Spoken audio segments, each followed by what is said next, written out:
কাঞ্চন ভাই তো জাহানারা ভাবে মারা যাওয়ার পর আরো 2বার বিয়ে করেছেন। এই নিয়ে কি কথা হয়েছে?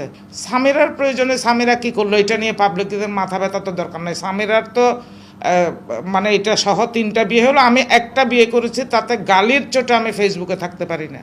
তো আমার একটা বিয়ে, আমার সংসার, আমার বাচ্চা, একজন ওই সময় আমার 34 বছর বয়স, আমার একজন গার্জিয়ান দরকার হয়, অভিভাবক দরকার হয়। আমার বড় বাচ্চাটা 11 বছর, আমাকে কি একবেলা বাজার এনে কেউ দিয়েছিল? আমার বাচ্চাদের 7টার সময় স্কুলে পৌঁছাতে হয়, তখন কি কেউ এই সহযোগিতা কেউ করেছিল? এদের বলার কথা এরা বলে, আমি আমার মতো, ওরা দর্শকরা দর্শকদের মতো।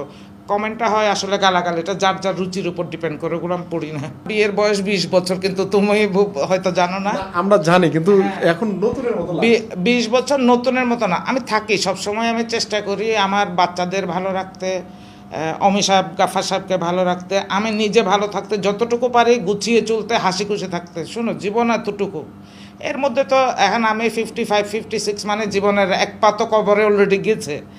যে পা এক পা দুনিয়াতে আছে, ওইটাকেই যত্ন করে থাকি না কেন, ভালো থাকে, হাসি খুশি থাকি। আমি আসলে সমালোচনাগুলা যেগুলা নিতে পারি, আমি অনেকটা সহনীয় পর্যায়ে ভালোভাবে রিপ্লাই দেওয়ার চেষ্টা করি। তারপরও যখন আক্রমণাত্মক বেশি আক্রমণ হয়, তখন ব্লক করে দিয়ে, এখানে সহজ একটা উপায় তো আছেই। তো আমার 14 গোষ্ঠী ধরে গালি দেওয়া বা আমার চরিত্র নিয়ে কথা বলা, সে আমাকে চিনে না, তার কাছে সেটা মনে হচ্ছে, তার মনে হওয়া দিয়ে আমার কিছু আসে যায় না।